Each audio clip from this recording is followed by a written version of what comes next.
Bom dia, mulheres segundo o coração de Deus. Seja Deus gracioso para conosco e nos abençoe e faça resplandecer sobre nós o seu rosto neste dia que Ele fez. Prosseguimos na leitura do livro Mães Intercessoras, do pastor Hernandes Dias Lopes, agora na segunda parte do capítulo 5, que tem como subtema Deus está procurando mães que ousem não abrir mão da salvação dos seus filhos. A Bíblia nos fala de uma tremenda história ocorrida na vida de Davi. Sua família e a família dos seus 600 homens estavam em Ziclag. Os amalequitas vieram e saquearam a cidade, dando com ímpeto contra a cidade, ferindo-a e queimando-a ao fogo. Não somente pilharam a cidade e roubaram seus bens, mas também levaram cativos as mulheres, os jovens e as jovens da cidade. Quando Davi chegou com seus homens, a cidade estava coberta de cinzas e vergonha. Davi perdeu seus bens, sua família e o apoio dos seus homens. Todos queriam apedrejá-lo. Todos estavam em amargura de alma, cada um por causa dos seus filhos. Os homens de Davi ficaram desesperados e revoltados. Eles perderam o equilíbrio e a capacidade de reagir diante da tragédia. Nesse momento de desespero, a Bíblia diz que Davi chorou profundamente diante de Deus. Há momentos que precisamos aprender a chorar. Não podemos lutar pela salvação dos nossos filhos com os olhos enxutos. Davi não chorou escondido, trancado dentro do seu quarto. Ele chorou publicamente. Ele chorou para todo mundo ver. Quem chora está dizendo que alguma coisa está errada. Quem chora está inconformado com a situação. Quem chora não aceita passivamente a decretação da derrota em sua vida. Davi chorou pelos seus filhos. Mas Davi não apenas chorou. A Bíblia diz que ele se reanimou no Senhor. Ele não se conformou em ter os seus filhos nas mãos do inimigo. Ele não entregou os pontos. Ele buscou forças em Deus. As circunstâncias eram desesperadoras. O inimigo tinha arrasado a sua cidade, tinha saqueado os seus bens, tinha levado cativa a sua família e agora estava festejando pelo grande despojo que tinha tomado de Davi. Davi olha ao redor e só vê ruína. A cidade está destruída, os amigos estão revoltados, os recursos da terra estavam esgotados. Não havia saída do ponto de vista humano. Aquela parecia ser uma causa perdida. Então, Davi olha para Deus e reanima-se no Senhor, seu Deus.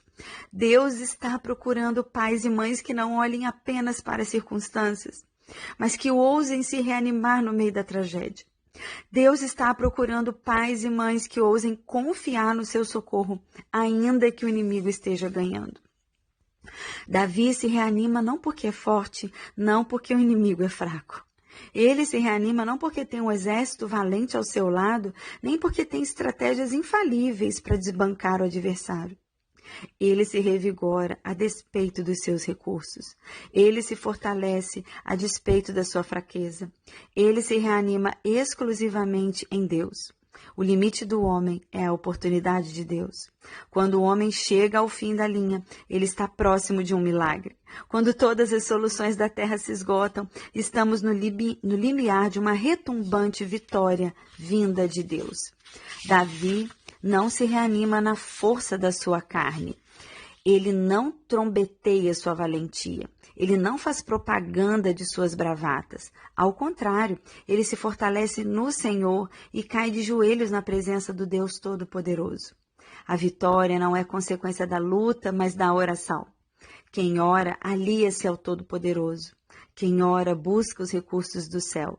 Não é por força ou por poder que triunfamos sobre os nossos inimigos, mas pelo poder do Espírito de Deus. Davi sabe que não poderia vencer sozinho. Ele sabe que seus homens estavam desencorajados e amargurados de espírito. Só Deus pode nos colocar em pé na hora da crise. Só Deus pode curar os corações amargurados e unir os que estão desagregados. Só Deus pode fazer um povo revoltado se unir em torno de um projeto comum, a salvação da família. Quando os filhos se tornam prisioneiros do inimigo, Não adianta ficar jogando uns contra os outros. Não adianta lançar farpas contra os inimigos. Esta é uma arma terrível do adversário, saquear as famílias e depois jogar uns contra os outros.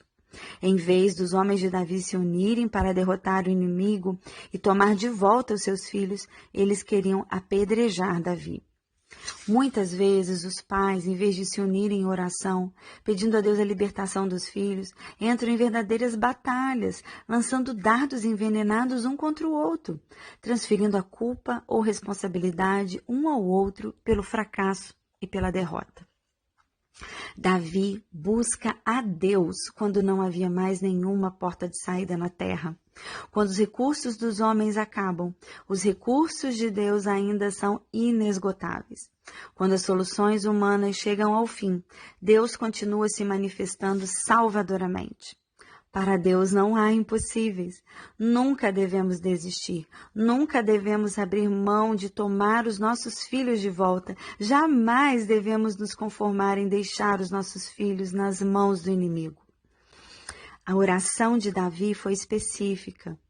Deus, perseguirei eu o bando? Alcançá-lo-ei?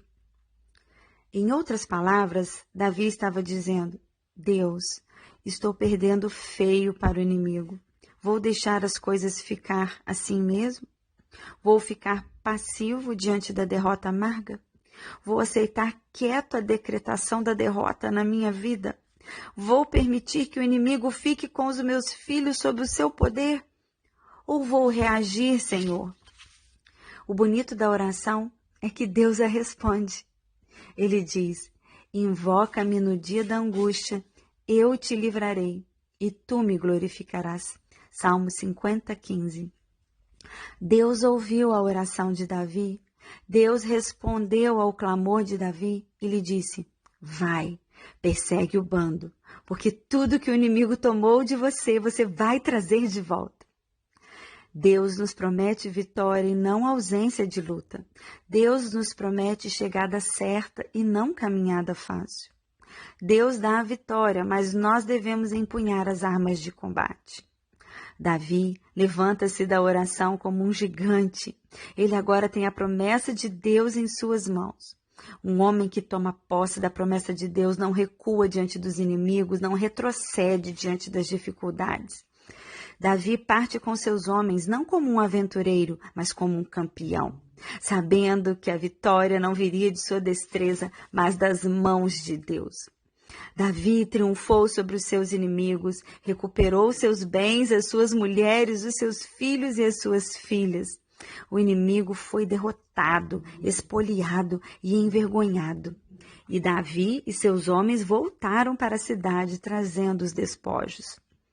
Davi não deixou nada nas mãos do inimigo. Tudo ele tornou a trazer. Nem coisas pequenas nem grandes ficaram para trás. Nossos filhos são herança de Deus. Eles são filhos da promessa. Não geramos filhos para a escravidão. Não geramos filhos para servir ao mundo, para serem escravos do diabo. Não geramos filhos para a morte, nem para povoar o inferno. Nossos filhos são de Deus e não podemos descansar até vê-los aos pés do Senhor, servindo de todo o coração. Não deixe os seus filhos nas mãos do inimigo. Chore por eles, ore por eles, jejue por eles, lute por eles. Tome-os de volta. Quando Moisés estava tirando o povo de Israel da escravidão do Egito, Faraó fez 4 propostas a Moisés para reter o povo debaixo do seu tacão e poder.